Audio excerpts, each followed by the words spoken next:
Agora nós temos... Vai chegando o final da tarde, vai dando chuvas, raios e trovões aqui. Ah, tá nessa época. Aí os nossos amigos cachorrinhos, que são super Ai, valentes, tadinhos. estão aqui.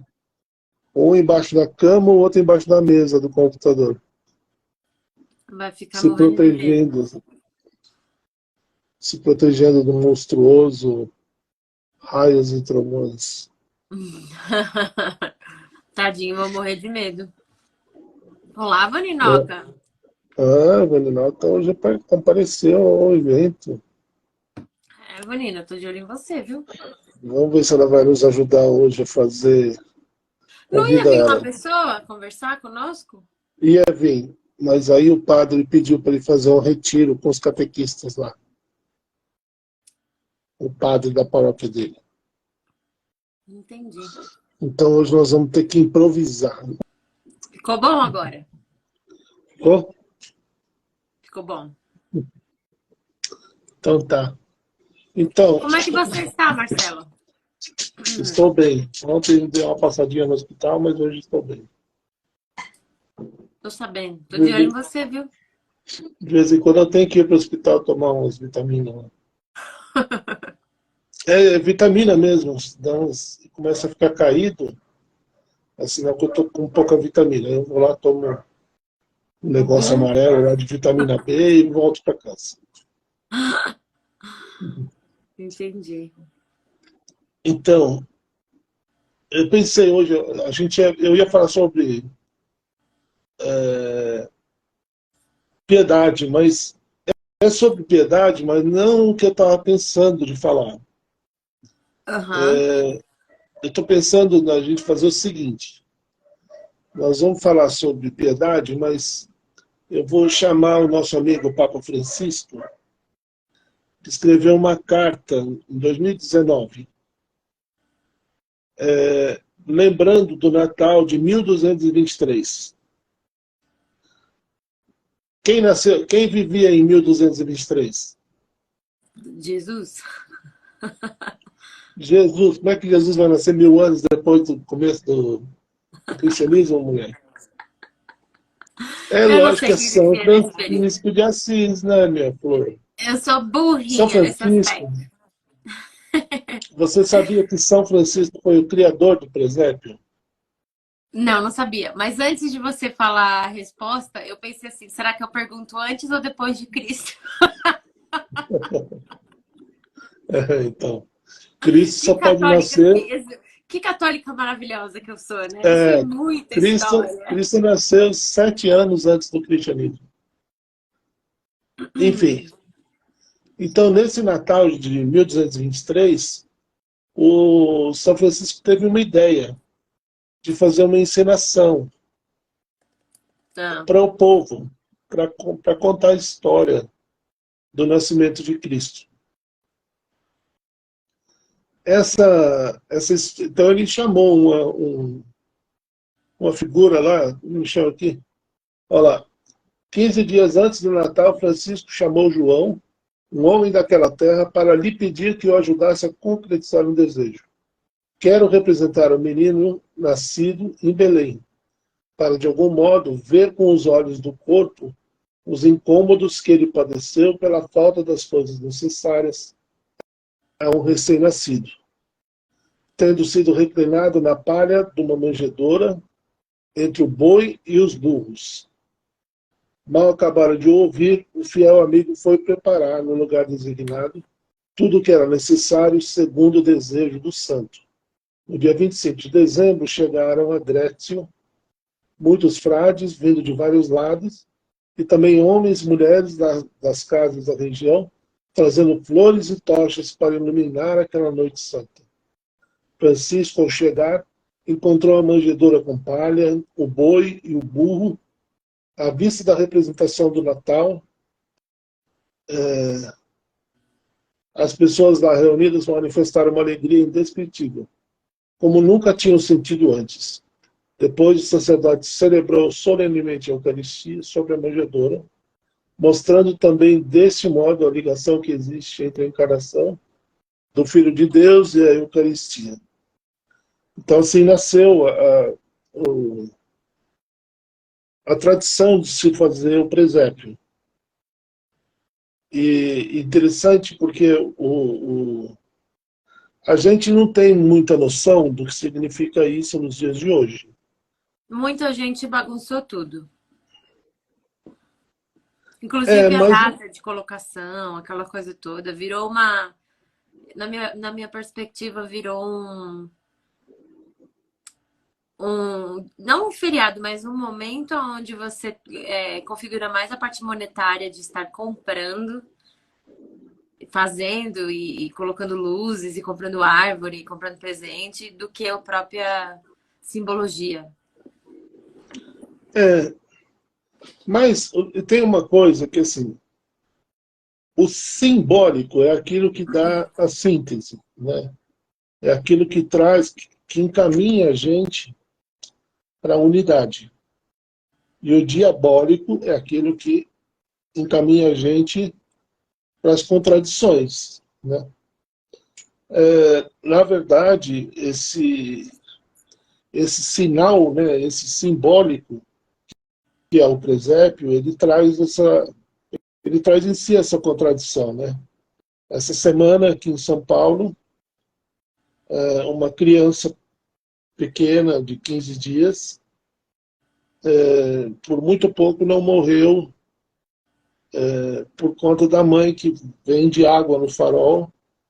A criança teve uma insolação e Que dó. continua no hospital. Então, essa é uma representação, né, do que é a realidade do povo e da pobreza em que Jesus foi colocado, né? Nós temos uma visão um pouco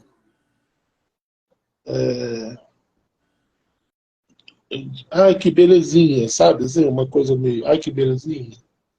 Só que, né, porém, a realidade, né, a realidade de, do pai de Jesus, né, buscando lugar para colocar a família sem encontrar,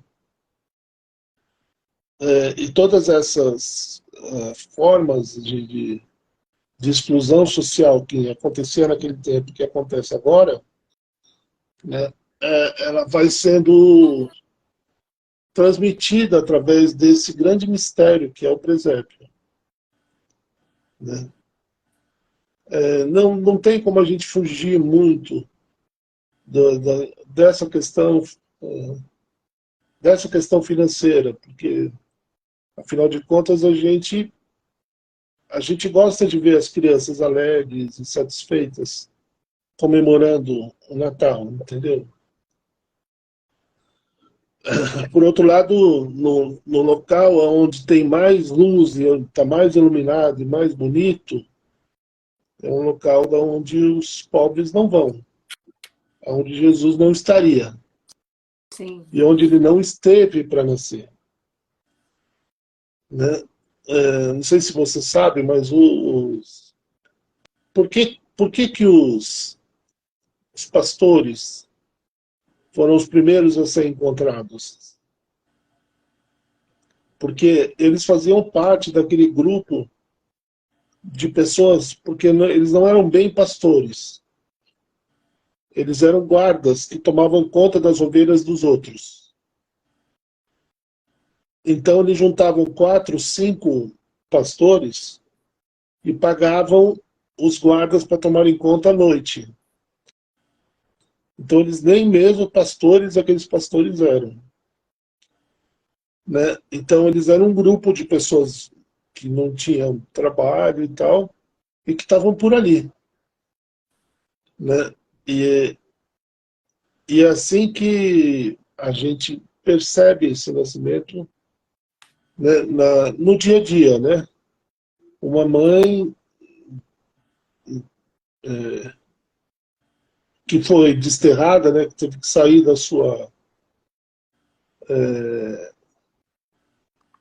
sair da sua terra para ir fazer um recenseamento, né? E uma criança que nasce em Belém, e que ninguém sabe se nasceu mesmo em Belém, né? Porque provavelmente nasceu em Nazaré mesmo. Mas a tradição judaica diz que o Salvador nasceria em Belém. Né? E dali ele sai fugido, né?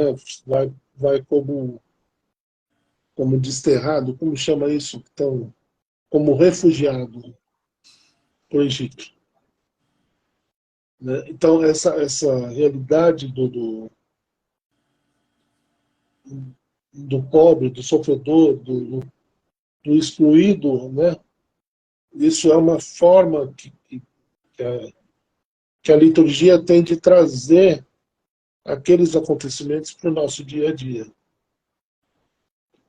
Né? E é isso que a gente chama de piedade.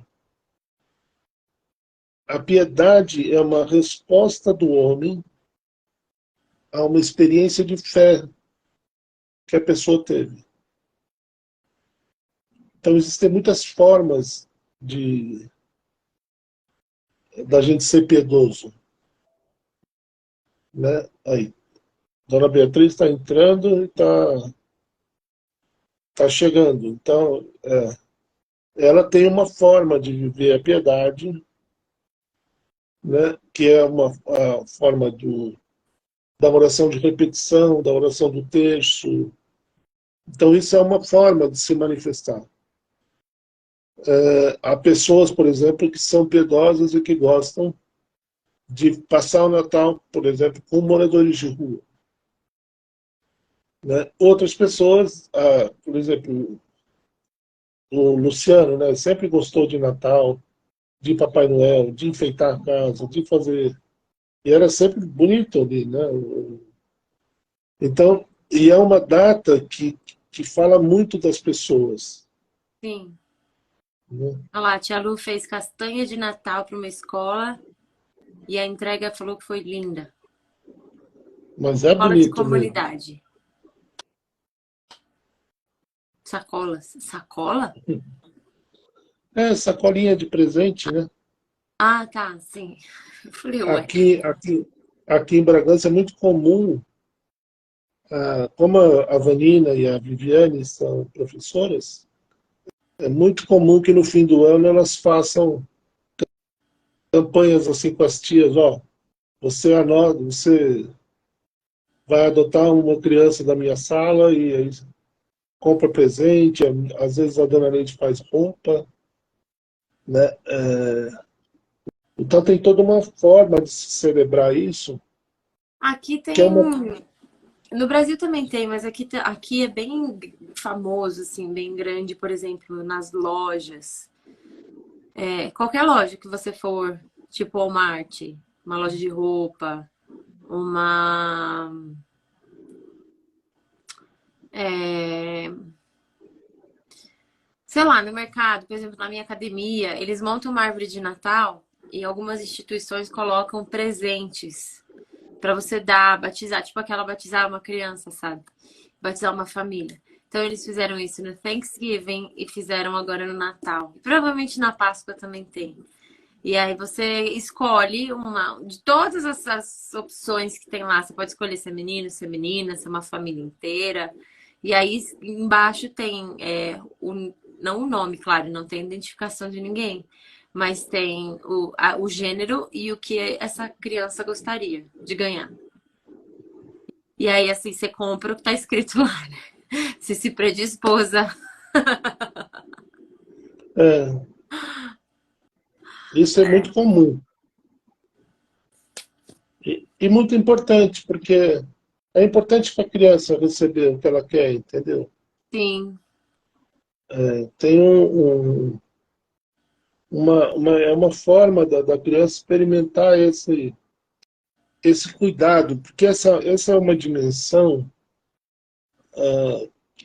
essa dimensão do cuidado é uma dimensão que ela não era muito... O cuidado era sempre uma coisa que se fazia por outras pessoas. sim.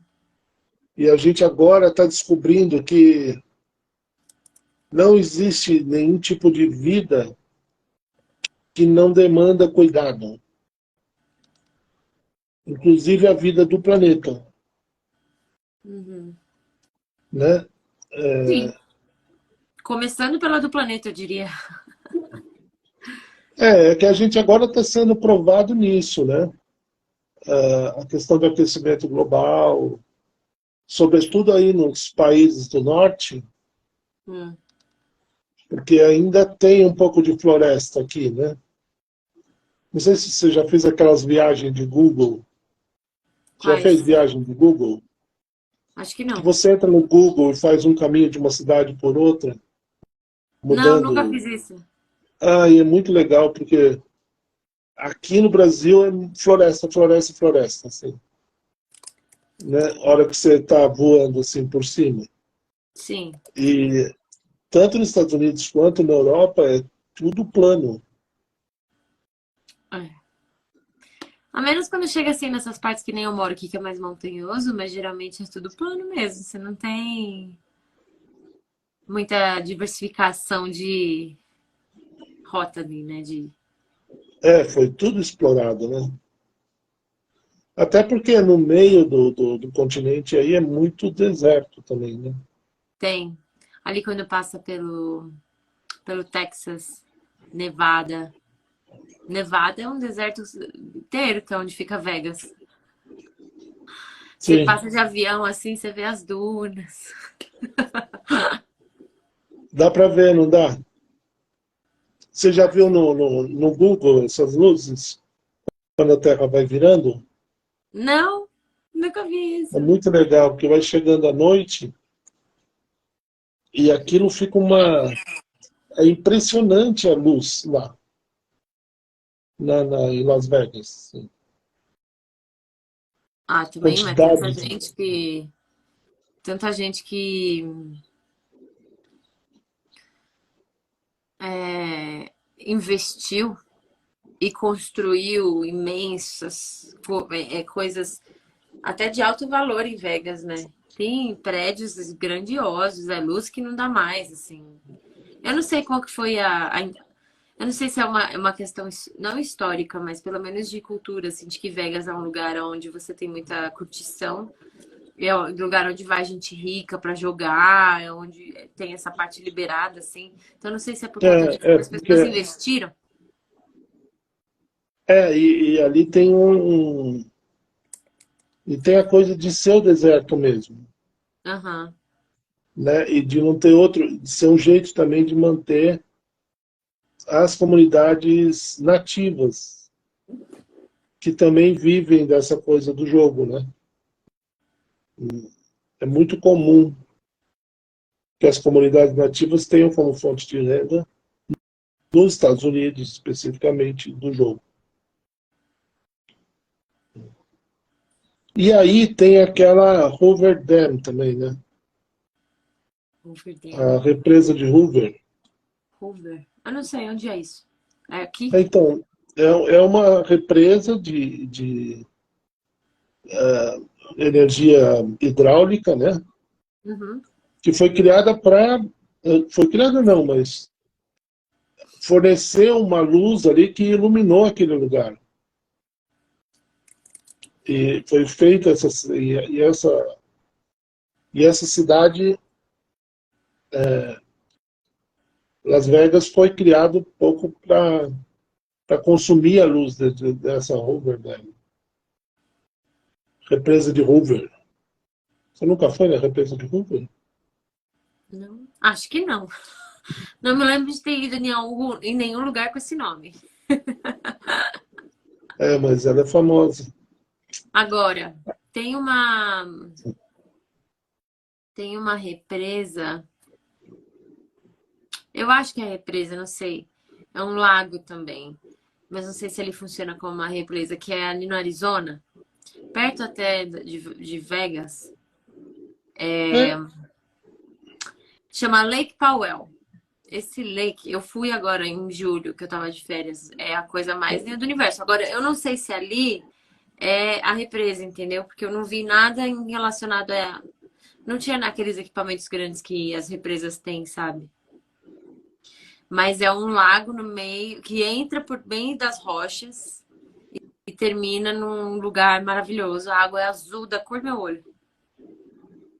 Tá, não, então, isso mesmo. Essa só pode ser essa. Essa é a maior represa que tem Pode ser, não na sei. região. Inclusive, tinha uma estrada, acho que aquela 66 lá, Rota 66, que passava por cima da represa.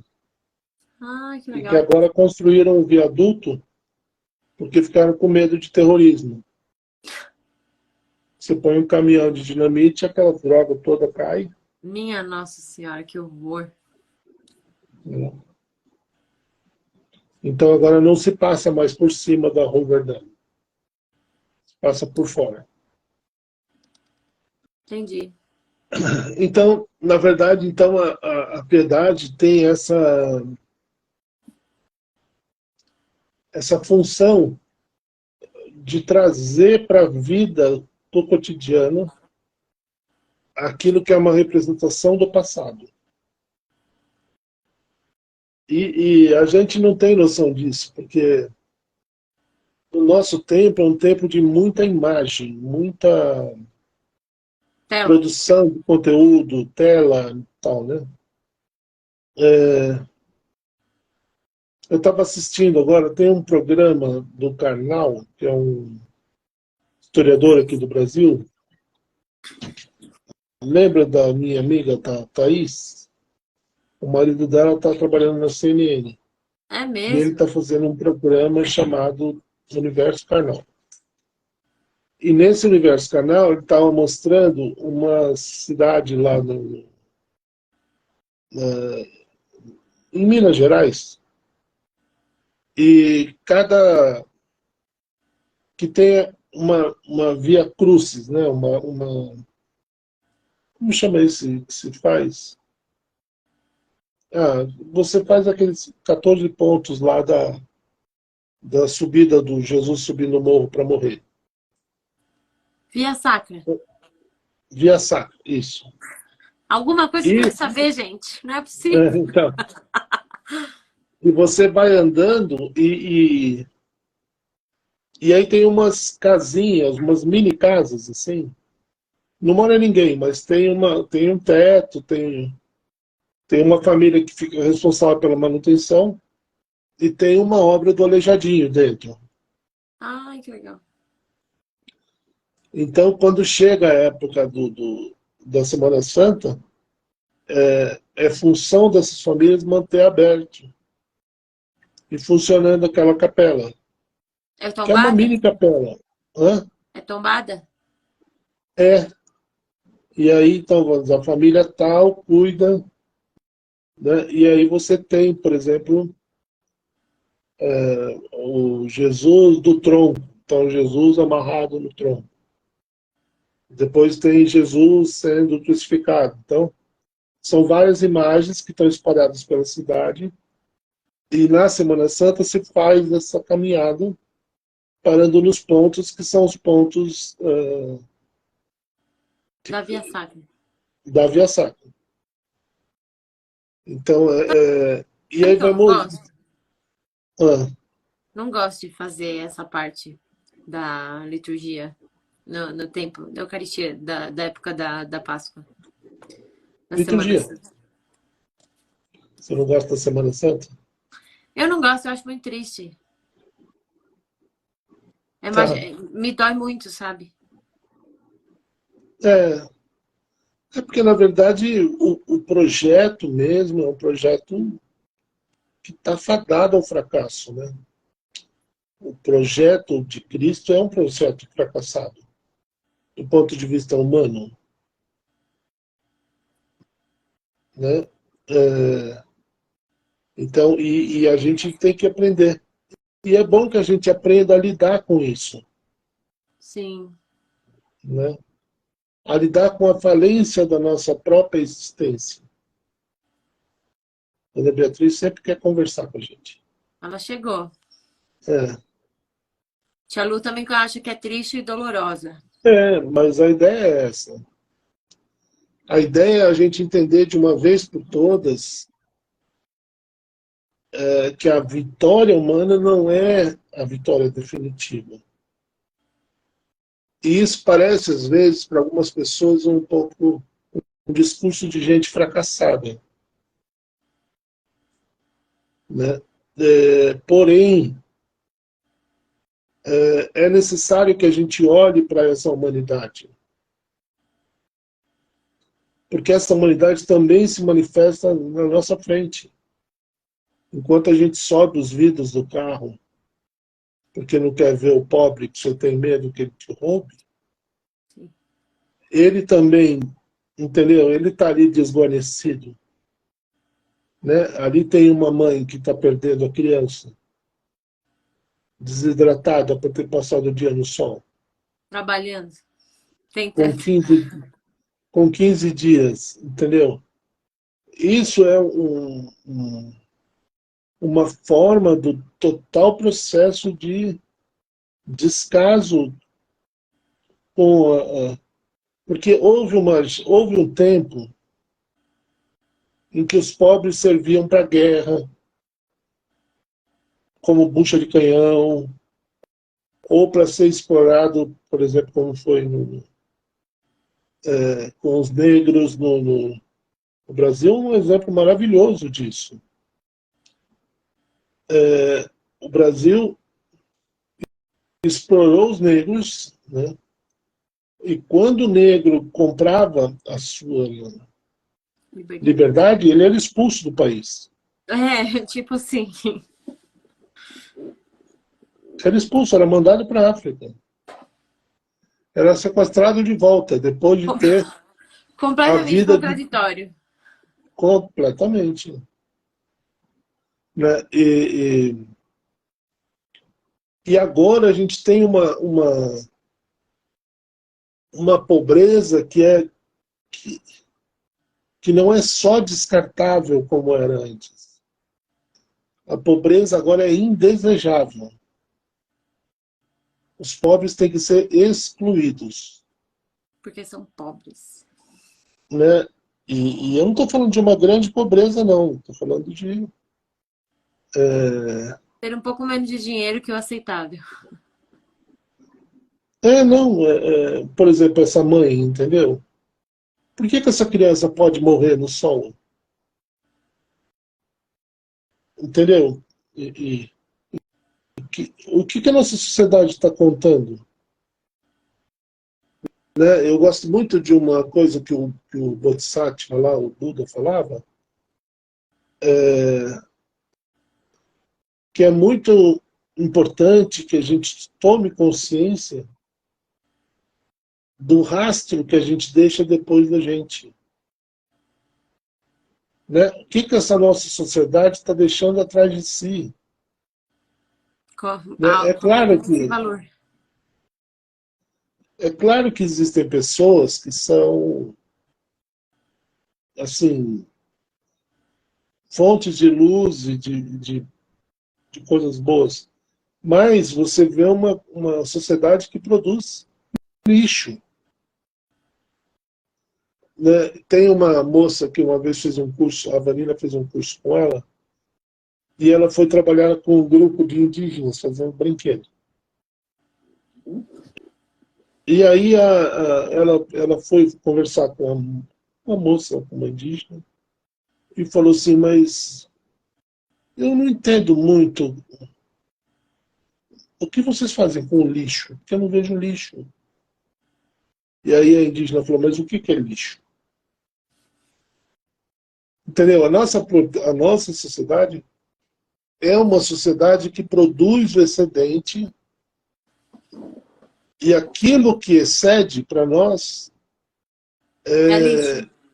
é É lixo. descartável. É indesejável. Né? E aí, então, e é muito legal, porque nesse tempo, vamos dizer, de 1223, né, você não tinha cinema, não tinha nem fotografia. Quando muito, você tinha alguns quadros de 2 dimensões, se tivesse. Né? E, de repente, esse cara, São Francisco, cria uma escultura viva, onde as pessoas podem ver no rosto daquela sociedade da época, Cristo vindo ao mundo. Entende? Isso é uma revolução de comunicação. Né?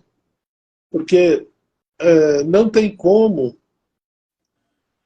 a gente não sair, no nosso dia a dia, a gente vive muito, muito refém daquilo que a gente enxerga. Mas o mundo não é só o que a gente enxerga. Né? Existe um mundo, né, que está por trás, né, esse mundo do qual você, inclusive, faz parte. No sentido de que você é a pessoa que tem formação para estar trabalhando aqui, mas está trabalhando em uma outra coisa que não tem... Eu tenho Né, que tem formação, mas eu não tenho espaço. então, mas isso tem a ver com a falta de espaço da mulher, né, dentro do ambiente, por exemplo, super patriarcal que é o direito, né? E você está colocada num contexto, né, onde a tua força de trabalho só tem valor enquanto cuidado. O teu valor está em cuidar dos outros, Sim, mas não em você mesmo. sim. Aí a gente volta para aquela sua entrevista com o moço André. Quem cuida de quem cuida? Então. E as pessoas vivem nesse desamparo. E tem uma carta que saiu agora, no dia de São Francisco, que o Papa Francisco lançou, que chama Laudate Deum. E ele fala, Laudate Deum é o título dessa carta, porque o ser humano que pretenda tomar o lugar de Deus torna-se o pior perigo para si mesmo. Não, então, eu acho que, se considerarmos que as emissões por cabeça nos Estados Unidos são cerca do dobro das de um habitante na China e cerca de 7 vezes superiores à média dos países mais pobres, podemos afirmar que uma mudança generalizada do estilo de vida irresponsável ligada ao modelo ocidental teria um impacto significativo a longo prazo. Assim, juntamente com as indispensáveis decisões políticas, estaríamos no caminho do cuidado mútuo. Então, quando ele escreve essa carta, ele está propondo que a gente mude a forma de entender e de olhar para esse mundo, não como algo que eu controlo e que eu tenho a meu serviço. Não. Eu quero um mundo onde eu posso, na minha liberdade, trabalhar dentro do cuidado com o outro. E não só no cuidado com o outro, no cuidado mútuo. Então, eu cuido de você, você cuida de mim. Eu me sinto responsável pela Fernandinha. E a Fernandinha também tem Responsabilidade com o uma... Marcelo. Entende? Porque para mim a sua alegria é importante, para você é o contrário. Né? Então, isso deveria ser uma nova cosmovisão, entendeu? Uma nova forma da gente entender as forças do universo. Sim, porque eu acho que muita gente não está preocupado com o outro mais. É só só a si mesmo, sabe? Sim, mas nós não vamos sair disso Sim. enquanto a gente persistir nesse erro. Poucas as pessoas que reconhecem que você deve também prestar atenção no coleguinha, não só a si mesmo. E que muitas vezes o que você faz pode estar atingindo o outro negativamente, sem você perceber. Porque tem a ingenuidade ali dentro. Mas... Sim. E às vezes, mesmo dentro das famílias, você pega um ambiente tóxico. De pessoas que praticamente se consomem umas às outras, não se importam umas com as outras, né? E tudo bem. Olha lá, a tia Lu falou, a Fernandinha também é minha preocupação. Pois é, então, nós somos... Quem mandou escolher a gente de padrinho e madrinha, né, Lucília? Vocês dois são a minha preocupação também. Sim, porque a gente vai ficando mais velho, né? Então, essa é importante, essa visão, essa cosmovisão do cuidado, ela está se transformando para a gente num imperativo, numa coisa fundamental para que a gente continue a viver como humanidade. Porque nós não sairemos, nós não sobreviveremos, né, a essa nova transformação do humano que está acontecendo no nosso tempo histórico. Não sei se você percebe aí, mas aqui a gente... Aí deve perceber também.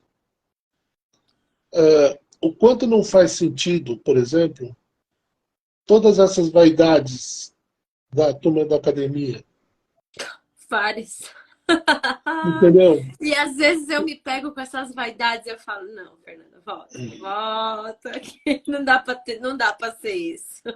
É um outro patamar, né? Então, quer dizer, a gente tá num tempo onde isso é inalcançável. Sim. Eu não consigo imaginar uma vida onde eu possa ser respeitado, né? Então você tem de um lado pessoas que estão sofrendo, que estão tentando sobreviver, né? Países que estão lutando, né? E se recriando, né? Nós estamos trocando hoje, né? Hoje está entrando um novo presidente na Argentina. E é um cara super de direita e tal. E está todo mundo agitado por causa disso. Vamos ver o que vai dar, né? Mas não sei nem se o Lula vai. Ele parece que não estava querendo muito que os presidentes de esquerda fossem lá dar boas-vindas para ele. Mas, enfim, isso tudo é política. E nós podemos apenas assistir. Nós, por exemplo, somos um país produtor de comida para o mundo. Não é natural que a gente tenha tanta fome no Brasil. Entende? Nós vivemos disso. Sim, Como a gente não tem hoje? o Brasil é um dos países onde tem a maior agricultura do mundo. Olha lá, a tia está dizendo que o Lula não foi. Não foi. Eu achei que ele não ia mesmo, porque ele deu, o cara esse, o Milei, esse deu uma esculhambada no Lula. Isso aí é tudo política, né? Sim. Então a gente tem essa necessidade de isso que São Francisco fez, né? Trazer a piedade, quer dizer, trazer aos nossos dias, diante dos desafios que são os nossos, as necessidades que são as necessidades da igreja e do mundo. Porque essa Laudate Deum não é uma carta escrita para católicos só. Ela é uma carta apostólica, ela é escrita para todas as pessoas do mundo. Olha só, convido cada um a acompanhar esse percurso de reconciliação com o mundo que nos alberga e a enriquecê-lo com o próprio contributo, pois nosso empenho tem a ver com a dignidade pessoal e com grandes valores. Entretanto, não posso negar que é necessário sermos sinceros e reconhecer que as soluções mais eficazes não virão só dos esforços individuais, mas, sobretudo, das grandes decisões da política nacional e internacional. Olha lá, o Bolsonaro foi. O Bolsonaro não ia perder essa festa aí. Ele é da turma do Milley, né? Então, acho que é muito legal assim que a gente comece a perceber que existe um novo humano para florescer, um novo jeito de ser humano, um jeito onde as pessoas se cuidam umas das outras. Porque esse jeito de eu te exploro, eu sou grande, você é pequeno, eu estou certo, você está errado, esse modelo não é mais sustentável. Entende? Essas pessoas que baseiam o seu valor no poder que eles têm sobre os outros, elas estão com seus dias de pés de barro Contados. contados, não tem como. Sim. Né? Porque se você pensar, por exemplo, nessa estrutura que você está, o que é um ambiente acadêmico? Você tem um professor que diz, olha lá, teu pai está aí.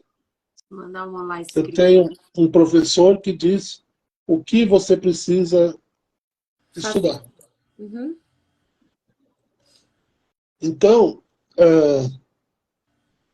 sempre quem vai estar no poder, sempre a decisão do que vai ser estudado não é uma decisão de necessidade, mas é uma decisão de quem paga a conta. Entende? E a gente está no meio disso, a gente está colocado dentro desse ambiente onde todos ficam aquilo que os criadores do capitalismo mais temiam, que é a guerra de todos contra todos. Que é o que acontece todos os dias. Em pequenas Que é o que a gente proporções. está vendo. Sim. Cada país com o seu desafio, né? Você pega lá na Palestina, estão lá sofrendo a guerra lá, né? Dos dois. Os terroristas e os antiterroristas, Sim. e um povo aterrorizado. Coitado. Tanto judeus quanto, né, palestinos estão todos destacados. Eu fico imaginando, por exemplo, a minha sogra, que é uma pessoa super apegada à terra. Né? A gente vê, por exemplo, quando teve que a nona morreu e que teve a divisão e tal, e cada um começou a cuidar do seu espaço, dos filhos da nona, né? E aquilo tudo que era uma coisa só, Já está de separado. repente, entendeu? Não existe mais aquela terra que um dia era deles, Sim. né? O que existe agora é uma terra dividida. Então eu fico imaginando se nós estivéssemos, por exemplo, na Palestina, e ela que teve os pais nascidos, avós, tetravós, 200 anos de família nascida, e aí você fala assim, essa terra não é mais sua, vou mandar você para o Egito, para você viver num campo de refugiados. Que é lá onde você Né? merece ir, de acordo com o que eu penso. Aí, a tia Lucília. Eu acho que o cuidado mútuo ainda está longe de acontecer. Eu acho que a gente vai. A própria Lucília é uma pessoa de cuidado. Às vezes até mais do que ela devia. Ela devia É, cuidar menos. isso eu já não sei. Mas ela sempre passou para mim a ideia é, da pessoa que cuida, da pessoa que viabiliza, Sim, da pessoa que ajuda, entendeu? Então, essa dimensão não está longe de acontecer. Ela se dá, mas ela se dá no varejo. é. Ela É ainda os não se dá no famosos pequenos atacado. passos. E eu não sei se um dia vai ser de grande espaço, sabe? Eu acho que vai ser depois de muita sofrimento e morte. Ela falou que Porque faz essa isso feliz. satisfação que ela está falando, isso me faz feliz. Então, dá para entender o que, que ela é. De que ela é essa pessoa de cuidado. Sim, Porque ela encontra satisfação. Entre nós há também empresários, tal. Mas a grande maioria se sente como numa guerra, tentando sobreviver, sim. né? E E essa não sabe dimensão de para onde cuidado correr, às fica. vezes. Eles estão no meio, só que eles estão gastando mais dinheiro do que a gente. Né? Porque a agricultura, por exemplo, se você tivesse noção do quanto de água se gasta para fazer uma calça jeans, Eu não tenho noção. então, é muita água, é Eu não tenho muita água. noção. O boi, por exemplo, a carne vermelha, ela consome muito mais de água do que o peso do próprio boi. Em questão de higienização. E toda essa profissionalização da alimentação, ela gera muito desperdício. Tanto que o problema da fome não é falta de comida, mas é falta de solidariedade. Falta para algumas pessoas. E para as outras falta menos. Né? Sim. Então você está colocada num lugar onde se experimenta essa coisa da promoção e do consumo. Demais. Os Estados Unidos é um país que onde essa máquina só funciona a toda velocidade. Falta de Entendeu? vergonha Na dos hora que políticos. foi, Tchola falou, é falta de vergonha dos políticos. entre outras coisas. É verdade. Né? Mas também é falta de vergonha de todos os políticos. Porque não estão trabalhando pela arte do bem comum, que é o que a vocação deles dizia. Não estão trabalhando pelo cuidado do outro. Que é o que eles prometem, entre aspas, que não é uma promessa, é uma fala da boca para fora, no momento de eleição. Tudo isso. Ah, aquela fala, eu vou fazer, eu vou cuidar, eu vou promover, eu vou prover. O mundo inteiro é igual, não é só no outro lugar, em qualquer outro lugar. Você vê aqui agora, o pessoal tá brigando. Ah, e o Trump tá querendo se candidatar de novo. Ano que vem eu estou curiosa para saber o que vai acontecer nesse país. Então, agora vamos ver. Porque as promessas, elas sempre Pode ser que acontecem. agora venha uma onda de novo uh,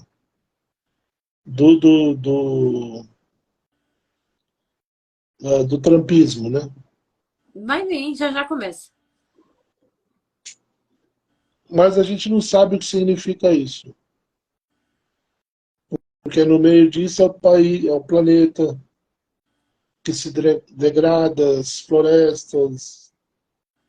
Então tudo isso está colocado dentro de um contexto de muita morte e destruição. E assim, a turma da esquerda do Brasil não faz muito melhor do que a turma da direita. Entendeu? Não, tudo igual, gente. E o mundo inteiro é Porque, assim. então. Então, esse pequeno passo, ele não vai ser dado gratuitamente. Né? A gente vai ter uma espécie de revolução, ou por causa da mortandade, né?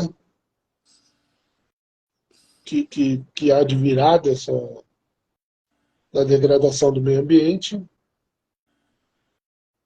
porque no meio disso está previsto muitas catástrofes climáticas. E já está começando, né? Você vê o quanto que o que Brasil já- já está calor. então, e nessa carta na Laudato Deum não se fala mais de aquecimento global, mas hoje em dia já se fala de emergência global. Tia Lu falou, quem degrada tudo isso é o próprio homem. Sim. Agora me responde, que tipo de célula é uma célula que só se ocupa consigo mesmo? Que o Sanguessuga. único objetivo dela é se servir do resto do corpo para crescer. A sanguessuga.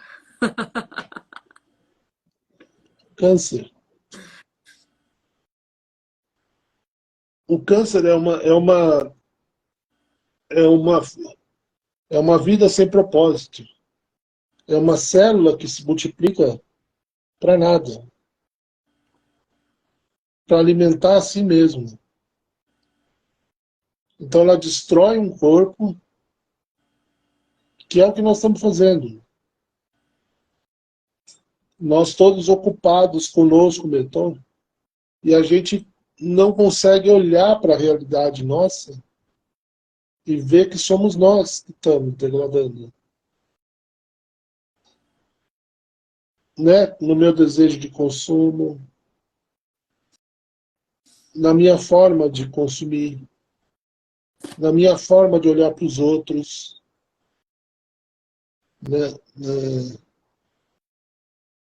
Na minha forma de não olhar para as pessoas. Né? Ou, por exemplo, você telefonar para uma pessoa para ficar falando de você mesmo. Ah, a pessoa desliga na minha cara, né? Algumas pessoas fariam isso, outras não.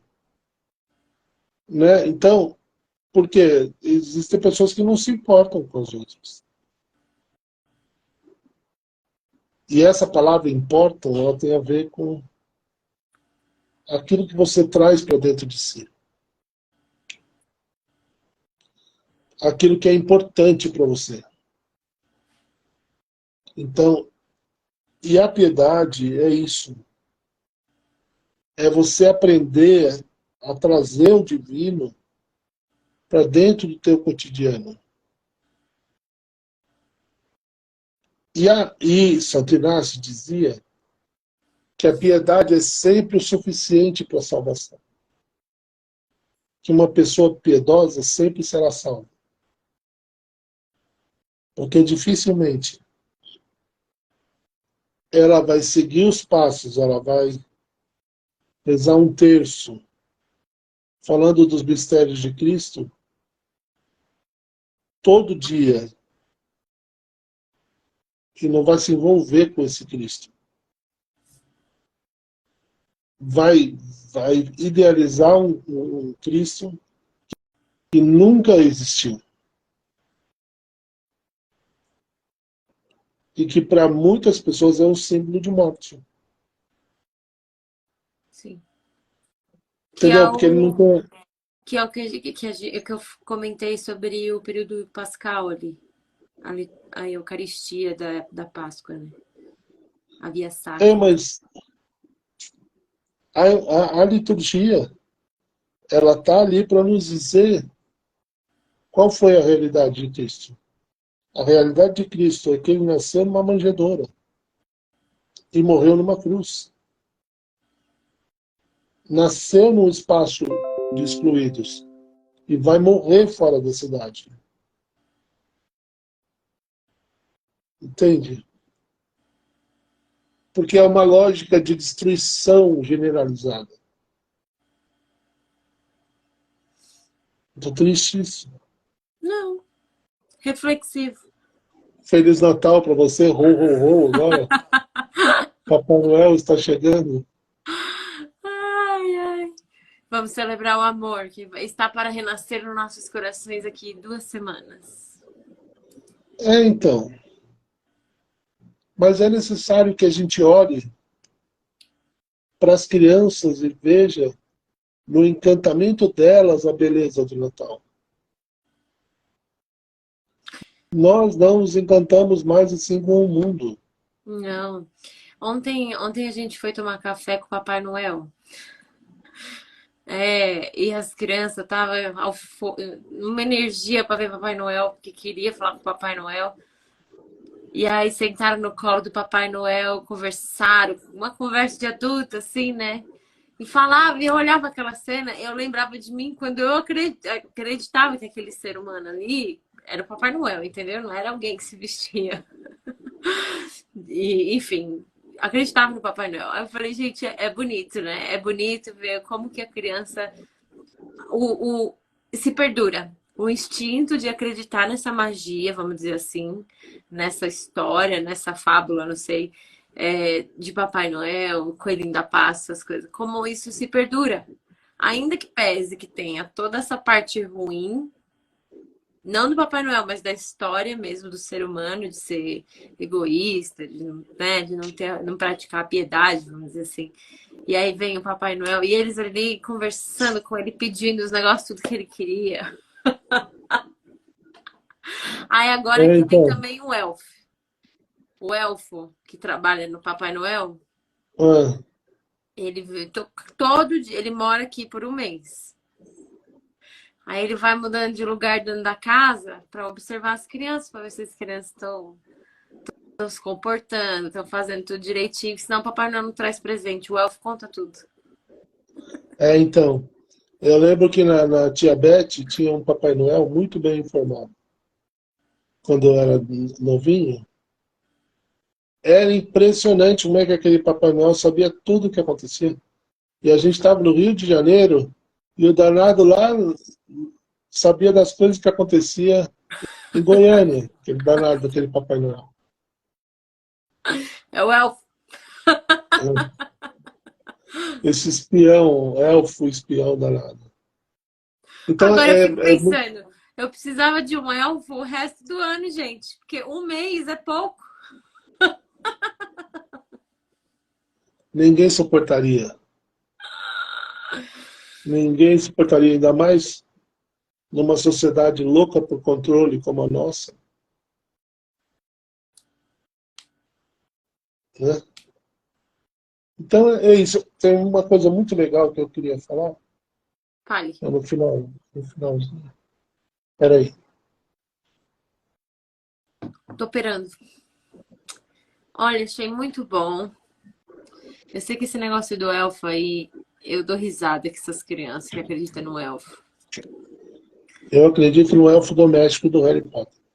Também. E aí tem umas piadinhas no YouTube pra você botar o elfo. Por exemplo, você compra granulado colorido e fala que é o cocô dele, então bota na pia, assim, diz que ele fez cocô na pia.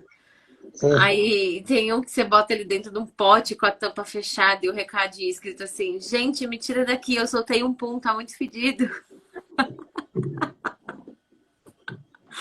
Aí eu vi, eu mando as ideias e eles vão fazendo para as crianças. Aí teve um que era pegaram uma vasilha, encheram de água, botaram dois olhos e uma cenourinha pequenininha. Aí o recadinho era assim: trouxe o bonequinho de neve lá da casa do Papai Noel, mas ele derreteu. Nossa. Então, acho que é importante que a gente comece a reconstruir essa nossa cosmovisão. Não mais de um planeta que nos serve, mas de um planeta onde nós somos comensais. O que é um comensal?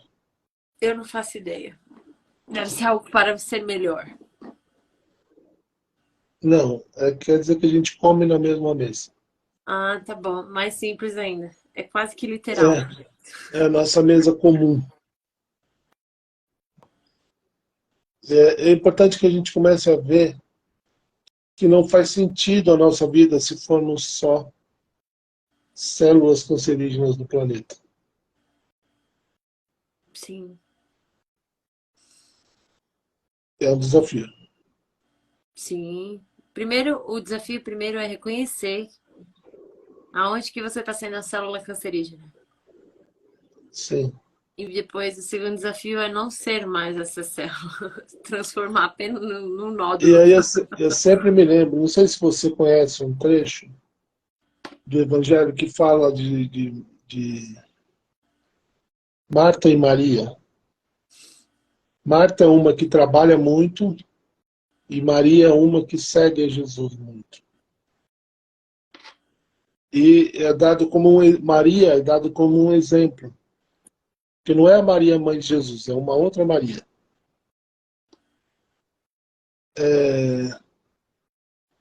Que ela escolheu a melhor parte, né? Só que existe hoje em dia uma outra ideia de que quem escolhe a melhor parte é Marta.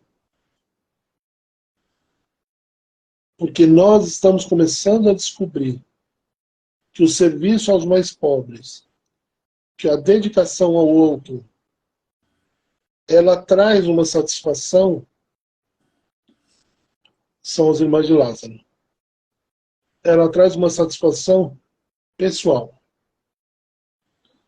Você sabe o bem que você está fazendo com essas crianças. E é essa a motivação do teu trabalho. Não sei o que vai acontecer com eles quando forem adultos. Mas eles guardarão de você uma lembrança afetiva. Olha, eu E espero. esse vai ser o teu maior tesouro. Sim. Entende? Porque uma hora acaba essa coisa que os pais têm de poder sobre os filhos. E o que sobra são os afetos. Sim. Entende? Ontem à noite eu botei eles pra dormir. Eu tô preocupada com isso, porque toda hora eles ficam falando de filho meu. Aí eu tava falando não sei o quê. A gente tava lendo um livrinho, aí eu não me lembro o que aconteceu, que eles começaram a falar de filho, de criança que vai nascer, não sei o quê. Aí o Enzo falou assim: quando você tiver seu filho, eu vou cuidar dele e eu vou fazer coceguinhas nele. Então é isso. O cuidado é uma dinâmica humana. Não é uma coisa de religião. Sim, sim, sim. A dimensão do cuidado é uma dimensão humana. E é isso que você está ensinando para eles. Disso tudo, Noves Fora sobra alguma coisa. Sim. Provavelmente vai ser um muito afeto. Ah, Vão é ser porque não crianças mais tem. afetivas. Eu acho que não vai ter outra coisa que eles possam lembrar muito que não seja isso, assim, porque eu não ofereço dinheiro. Eu não faço as coisas em troca. Ah, se você for bonzinho, eu te dou o sorvete. Não, sabe? É. Você pega um taco de beisebol. Isso, come o sorvete. Vai sobrar um taco na sua boca. É tipo Bom, isso. bom, falamos um pouco sobre piedade hoje. Nossa conversa. Obrigado, Lucília. Obrigado, Eduardo. Vi que a dona Beatriz entrou. Eu achei até que eu vi a Elizabeth Velasco também. Ela deu uma entradinha. Não sei quanto tempo ela ficou, mas deu uma passada. Então. Então, até semana que vem. É isso. Ô, Obrigada, Eduardo, queridos. mais cedo semana que vem, hein? Bota o Eu chego. relógio para despertar. É, um beijinho então, Fernandinho. Beijinho, boa semana. Até quarta. Até quarta.